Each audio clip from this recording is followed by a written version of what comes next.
Here with her first cookbook, Big Bites, my next guest is on a mission to inspire us to fall in love with the joy of cooking through her fun, simple, and totally delicious recipes. Please welcome Kat Ashmore. Hey, Kat.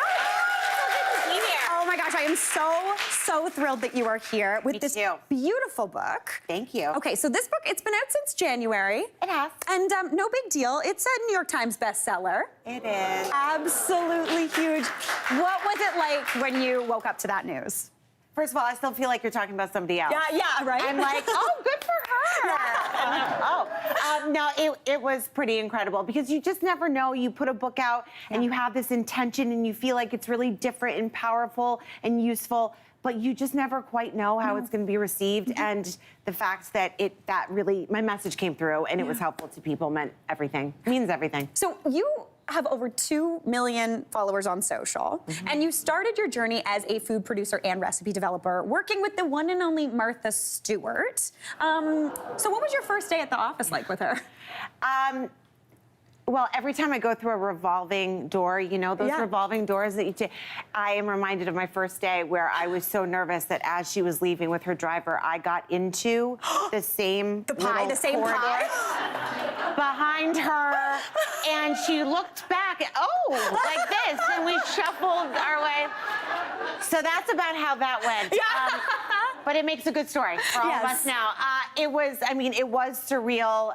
She is someone I would read her cookbooks in, her first entertaining, if you all remember that cookbook. I used to read it like a novel in bed. And so to be able to create with her was incredible. That's absolutely I learned a lot. You learned a lot, and then you apply it here, which is so beautiful. Yeah. So today we're gonna do a couple of different kind of like showstoppers from this wonderful book. Where are we starting? And I hope it's over here. It is over here.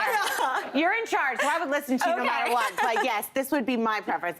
So this is called Mostly Spinach Dip. Okay. There's something about spinach dip where everyone loves spinach dip. I could eat spinach dip every day of my life. Me too, me too. The only thing with spinach dip is that oftentimes it leaves you feeling not amazing, right? Like no one's probably running a marathon after. I'm not running a marathon anyway, but you know. So what I like to do is just lighten it up a bit so that it's an appetizer. We want people to still be hungry for the main event. This is called Mostly Spinach Dip because it is truly mostly spinach. But it's still got all of the great flavors and the cheesiness and the caramelization that we all love. Oh my gosh. And you use frozen spinach for this, right? Correct. Oh, that's we are key. keeping it simple because fresh spinach, you know, a bag of fresh spinach, it cooks up to what? A quarter cup? Yeah. It's like, where is it? Where'd my money go? With it. Exactly. Poof. I mean, she's gone. That looks like out of. I'm gonna go. Get involved. Get involed. It's been there for a minute, but it'll still be nice and cheesy. Great. Oh my gosh. It's good. And it feels virtuous enough that if you wanted to have it for lunch, again, it's packed with veggies. Kat, so I think you just became my best friend. Dip for lunch is like my dream food. I mean, you can do it. Yeah, all I want is dip. I'm here to help. Yeah, perfect. I'm giving you permission. All right, now if we want to, yes, we've got our greens in a dip, but what if we're looking to eat our greens a little more classic? We've got a big salad here. What's going on? Sure do, yes. So this is a lemony Swiss Chard Salad with white beans and garlic breadcrumbs. And what I like about this is that Swiss Chard is a green that a lot of people are familiar with cooking, but not necessarily fresh. So we're taking it, it's a nice wintry green. It keeps really well in the fridge, so you can make the salad, have it in the fridge for a few days. And then we've just got white beans and shallot and this nice lemony dressing. And of course, garlic breadcrumbs, which just make everything better. Oh my gosh, that's so good. I know, garlic bread on your salad, what a delight. Exactly, exactly. Now, moving on, we're gonna cook something. So what are we making here? Okay, this is the saffron baked rice with chickpeas and loads of garlic. And I'm not being hyperbolic because it's 12 Look at this glorious amount of garlic we are going to put into this dish. This is amazing. I know. Yeah. Listen, I mean, it's the Italian to me. Okay, so all we're going to do is we're going to take some cherry tomatoes, and this works year-round because we're roasting the tomatoes so they are nice and sweet and melty.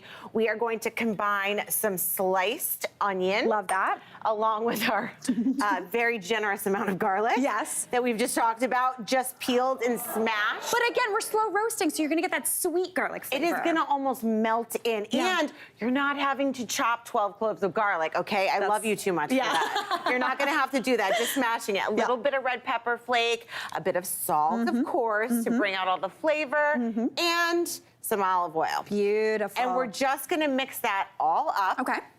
And then that is gonna go into the oven to do its thing, Okay. 325 for about an hour. So it's gonna get nice. All of the flavors are gonna get condensed. It's gonna get melty and soft and delicious, Look right? at like it looks jammy.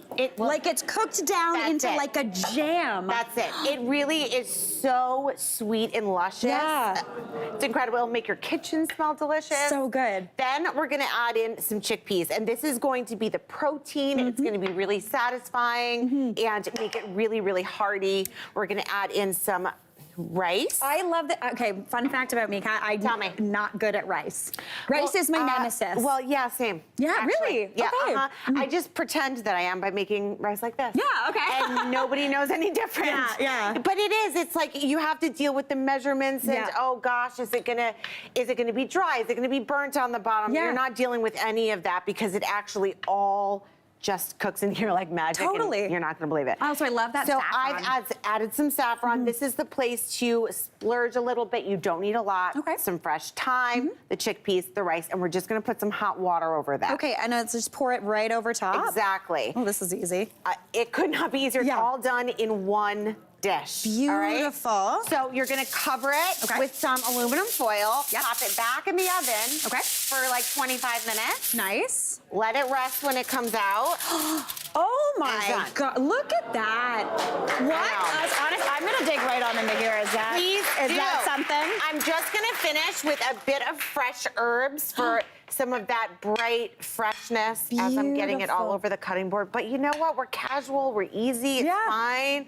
And you can just dig on in. This- it's got so much flavor. Even with like a little bit of like yogurt on top of it. Oh my gosh. 100%. Or a cracked egg for breakfast. People are actually shocked at how good this is. Yeah, so because they're good. like, my husband was like, but there's no meat. It's so flavorful. I'm like, yeah. I This know. is so, you taste the saffron. Oh, good. Kat? Oh my gosh, you're my new best friend. That was amazing. Huge congratulations Thank on you. this beautiful book. And thanks to Kat, you're all going home with a copy of Big Bite.